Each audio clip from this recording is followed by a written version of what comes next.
जी, इस वक्त मैं घड़ी बाज़ार के मुकाम पर मौजूद हूँ और आज सूबाई हुकूमत ने जो रात गए नए फ़ैसले किए थे उस पे बाकायदा अमल दरामद शुरू हो गया है। बैंक जो है वो मुकम्मल तौर पर बंद हैं, ताहम ATM जो है वहाँ से लोग इस्तिफ़ादा कर रहे हैं।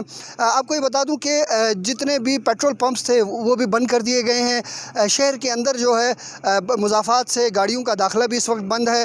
अंदरून शहर जो है वो मोटरसाइकिल की डबल सवारी पर भी पाबंदी लगाई गई है। इस वक्त गिलगित बल्तिस्तान के सीनियर जर्नलिस्ट सुल्तान शुएब साहब हमारे साथ मौजूद हैं, हम उनसे भी थोड़ी सी बातचीत करते हैं। शुएब साहब, कैसा देख रहे हैं ये लॉकडाउन कामयाब जा रहा है? क्या गिलगित बल्तिस्तान के लोग इंतज़ामिया के साथ ताउन कर रहे हैं? बिस्मिल्लाहिर्रहमानिर्रहीम। यहाँ के लोग बहुत ही ज़्यादा ताउन कर रहे हैं, आपके पीछे सब कुछ नज़र आ रहा है।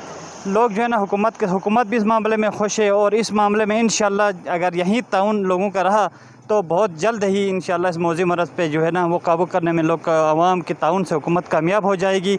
और हम हुकूमत से कहेंगे कि वो एक चीज़ पे थोड़ी नज़रसानी करें, ये जो पेट्रोल है इसको किसी तरीके से यानी अरेंज करें ताकि जो लोग हैं वो बाहर जो दूसरे ज़िलों को जा रहे हैं या यहाँ पे बीमारियाँ होती हैं घरों से गाड़ियों में इमरजेंसी की सूरत में, तो पेट्रोल का थोड़ा अरेंज करें। और गवर्नमेंट का बहुत ज़बरदस्त गवर्नमेंट ने बड़े अच्छे इक़दाम किए हैं इस मामले में। बहुत बहुत शुक्रिया शुएब साहब। बिलाशुबा जहाँ इस मुश्किल घड़ी में लॉकडाउन की वजह से लोगों को इस मुज़ी मरज़ से बचने में मदद मिल रही है, तो वहीं पर बहुत से लोगों को मुश्किलात का भी सामना करना पड़ रहा है, जिसकी वजह से लोगों का निज़ाम ज़िंदगी जो है वो बहुत ज़्यादा मुतासिर हो रहा है। गिलगित बल्तिस्तान के मुख्तलिफ़ अज़ला में जो है वो दाखिले पर पाबंदी आयद कर दी गई है गैर मुकामी अफराद के लिए।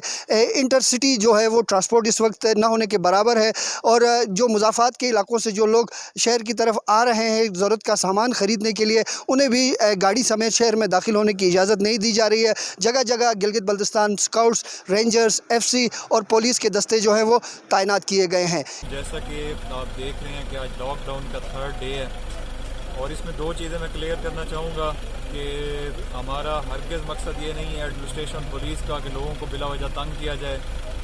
जो नीडी पीपल हैं जिनको ज़रूरी अशिया चाहिए, जिसमें मेडिकल स्टोर्स हैं, जिसमें खाने पीने की अशिया शामिल हैं, SOP के मुताबिक उनको बिल्कुल बाहर आने की और उनको ख़रीदारी करने की इजाज़त दी हुई है। एक थोड़ा सा मैं चीज़ क्लियर करना चाहूँगा कि कुछ ऐसे भी हैं जो शौकिया तौर पे लोग जो बाहर निकलते हैं, जो सड़कों पे आते हैं, जो आके टोलियों की शक्ल में यहाँ पे घूमने फिरने की कोशिश करते हैं, तो उस पर इंतज़ामिया ने, पुलिस ने आज से उसके ऊपर सख्ती भी की हुई है। और ऐसे तमाम अफराद जो शौकिया तौर पर बाहर आते हैं और जिनको घरों के ऊपर रहने का कहा गया है, वो अगर घरों पर नहीं बैठ रहे तो डेफिनेटली उनके साथ फिर थोड़ी सख्ती भी की जाएगी। हम लॉकडाउन की बात करते हैं तो गिलगित बल्तिस्तान भर में जो लॉकडाउन का जो सिलसिला है वो बड़ा ज़बरदस्त तरीके से चल रहा है। इस वक्त लोग जो है वो सड़कें जो है यहाँ की सुनसान है, पेट्रोल पंप बंद है, बैंक बंद है।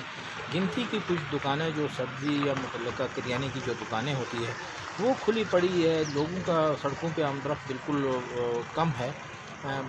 गिनती के लोग जो है वो सड़कों पे आते हैं, लेकिन जो मोहल्लों के अंदर एक्टिविटी देखते हैं वो थोड़ी सी ज़्यादा नज़र आ रही है। गलियों के अंदर एक्टिविटी ज़्यादा नज़र आ रही है। लेकिन अभी तक जो लॉकडाउन की अगर हम बात करें तो वो पाकिस्तान भर में जो सबसे सख्त और जो लॉकडाउन है वो इस वक्त गिलगित सिटी के अंदर देखा जा रहा है।